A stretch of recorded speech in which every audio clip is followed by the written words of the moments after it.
Selamat datang kembali di channel SEO1 TV. Pada video kali ini saya akan berbagi informasi atau sharing-sharing kepada teman semua mengenai transmisi mobil Matic. Kebetulan ini Maticnya masih konvensional. Konvensional. Ada beberapa Matic yang sudah CVT itu lurus, sedangkan ini masih berbentuk ada tempat untuk perpindahannya lebih zigzag. Ada beberapa seperti brand Honda itu lurus ya, sama saja lah. Ada beberapa mobil Toyota juga lurus. Intinya sama.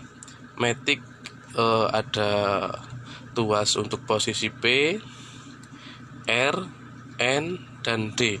Untuk lainnya nanti sama, ada S, ada plus itu sama ya. D, L, ada low, yang penting ada low.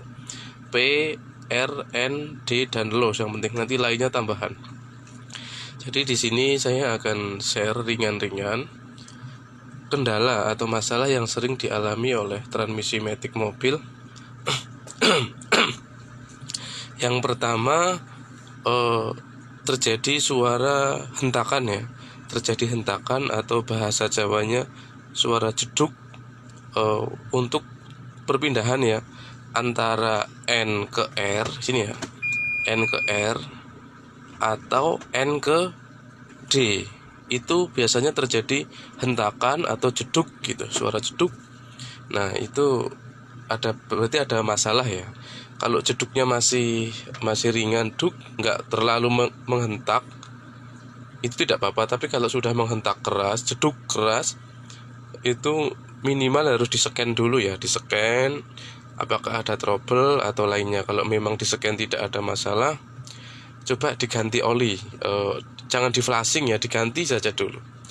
Tapi kalau diganti masih sama, rekomendasi tetap datang ke bengkel Matic ya. Apakah di overhaul, apakah ada apa yang solenoid atau apa yang perlu diperbaiki. Kebetulan saya bukan pakarnya, tidaknya hanya orang awam sama, tapi pernah ngalamin hal yang seperti itu ya. Dulu pernah punya membawa mobil yang transmisinya jeduk parah itu. Kalau dipindah dari N ke R itu jeduk, atau N ke D itu jeduk parah seperti itu. Terus itu yang pertama. Yang kedua itu ngelos. Pada saat pagi hari mau jalan atau mesin dingin atau panas, ngelos ya. Jadi mobil sudah hidup, mau jalan dari N ke D itu nggak bisa jalan. Digas pun hanya meraung, nggak bisa langsung jalan gitu. Nanti pelan-pelan baru bisa jalan, kayak slip kopling seperti itu ya. Itu yang Matic. Sebenarnya kalau yang Matic konvensional seperti ini, di dalamnya masih ada kopling-koplingnya. Itu gigi 1, gigi 2, gigi 3 ada, sama lah seperti transmisi manual. Gearboxnya sama, cuman memang jalurnya Matic. Itu dulu kendalanya ada 2 ya. Itu 1 jeduk, 2 ngelos, seperti itu ya, raung. Itu yang ngelos ini agak sedikit riskan ya, tapi ya semoga baik-baik saja. Coba di-scan dulu. Tetap Matic itu harus di-scan, harus scan dulu. Kalau scan ada kendala baru diperbaiki. Syukur-syukur yang rusak hanya elektrikal atau sensornya saja, itu lebih mudah dan murah diperbaiki. Yang dikhawatirkan kalau sampai dalamannya kayaknya seal Maticnya di dalam itu pada keras atau kampas koplingnya sudah pada habis, ya tetap mau nggak mau harus diganti. Kayak contoh udah habis, biasanya itu ngelos parah, kayak digas hanya meraung. Atau yang ketiga ini, tapi jarang ya, kita waktu jalan itu bener-bener ngelos, masuk di D seperti ini, tapi digas sudah nggak mau, kayak seperti di N itu ngelos ya. Tapi kasus itu jarang sekali. Yang sering 2, suara jeduk atau menghentak, perpindahan N ke D atau N ke R seperti itu, atau R ke D. Yang kedua adalah ini ya, tadi ngelos nggak mau jalan pagi hari atau mau jalankan mobil atau mesin panas dari N ke D, telat ya, delay. Yang kedua delay, itu nggak bisa langsung responsif tapi delay seperti itu ya. Itu sharing sedikit.